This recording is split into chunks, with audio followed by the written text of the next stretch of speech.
안녕하세요. 전파과학사입니다. 오늘은 면역 기능과 관련된 질병 몇 가지를 이야기해 보려고 합니다.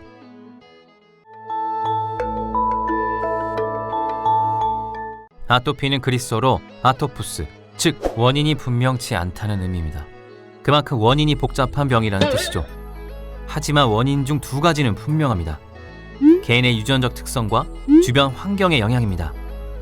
예를 들어 부모가 아토피 피부염 환자였으면 자녀가 그 질환에 걸릴 확률은 80%인데 이를 개인적, 유전적 원인이라고 합니다. 또 같은 대한민국 출신이라고 해도 사는 곳이 섬이냐, 시골이냐, 도시냐에 따라 발병률이 다른 것은 환경이 중요하다는 뜻입니다. 아토피 피부염이 생기면 피부가 붉어지고 가려워져서 긁게 되는데 그러다 진물이 나고 덧나서 더 가려워지고 더 긁게 되는 악순환이 되풀이됩니다. 보습제나 약을 발라도 금방 낫지 않는 이유는 단순히 피부만의 문제가 아니라 몸 전체와 관련된 질환이기 때문입니다. 간단하게 말하면 인체를 지키는 면역 기능에 오류가 발생한 것입니다. 오류가 회복되기까지는 시간이 걸리기 마련이죠. 다른 질병으로는 알레르기도 있죠. 봄이 되면 괴로운 사람들이 의외로 많습니다. 코가 막히고 콧물이 줄줄 흐르며 재채기를 하죠.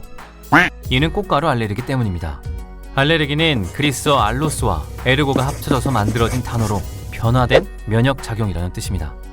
우리 몸엔 체내에 침투하는 외부 침입자를 특별히 어떤 행동을 하지 않아도 격퇴하는 정상적인 면역작용이 있는데 알레르기는 이 정상적인 면역작용이 잘못 변화해서 과도하게 반응하는 현상입니다.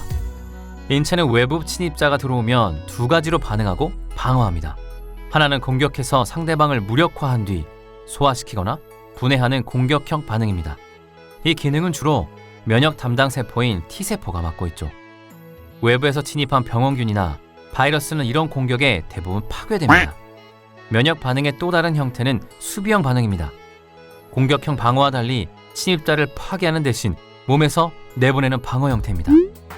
꽃가루 알레르기 같은 경우 우리의 몸은 수비형 반응으로 꽃가루가 우리 몸, 특히 기관지에 들어오는 것을 막습니다. 점막의 면적을 늘려 들어오는 꽃가루를 재빨리 잡아챈 뒤 몸 밖으로 내치는 방법이죠. 재채기하는 순간 콧바람의 속도는 시속 200에서 400km로 엄청나게 빠르기 때문에 들어오던 꽃가루는 즉시 밖으로 쫓겨납니다. 아주 효과적인 퇴치 방법이라고 할 수 있죠. 천식은 이런 알레르기가 심하게 일어나는 병입니다. 허파와 연결된 기관지의 점막에 알레르기성 염증이 생기면서 기관지가 좁아져 색색 소리가 나는 것입니다. 이러한 알레르기의 증상 자체는 괴롭지만 우리 몸을 방어해 주려는 행동이니 좋은 것이라고 해야 할까요?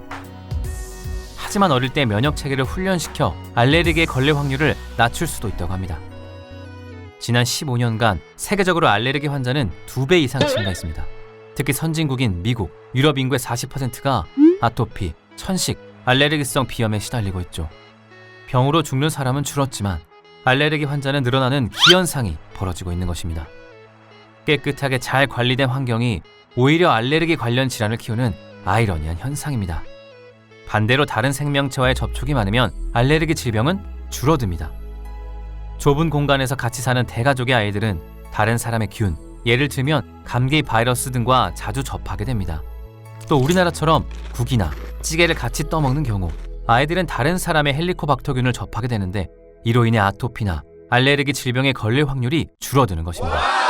특히 농가에서 가축을 자주 접한 아이들의 경우 아토피 피부염 발생률이 월등하게 낮은데 이런 데이터가 의미하는 것은 많은 종류의 생물, 그 중에서도 우리 몸의 면역을 자극하는 병원균이나 기생충 등을 접한 경험이 많은 아이들이 아토피 피부염 같은 알레르기 질환에 걸릴 확률이 더 낮다는 것입니다.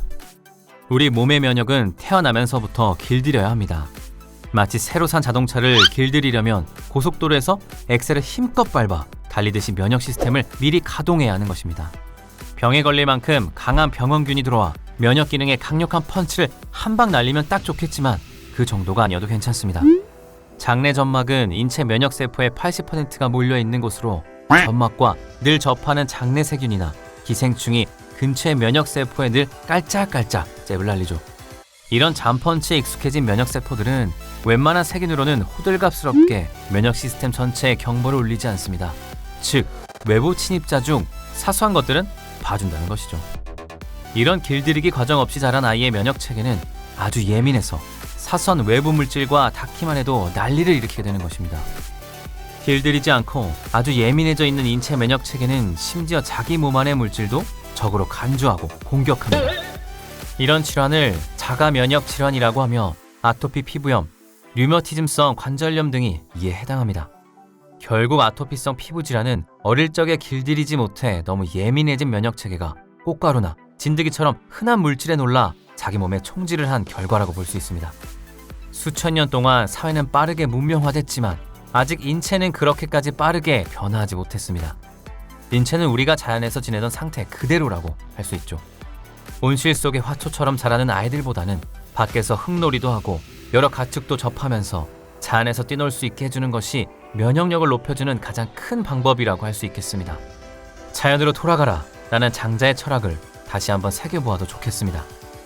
이 내용은 디아스포라에서 출간한 도서 바이오학자가 만난 소소한 사람들에서 발췌한 것임을 밝힙니다.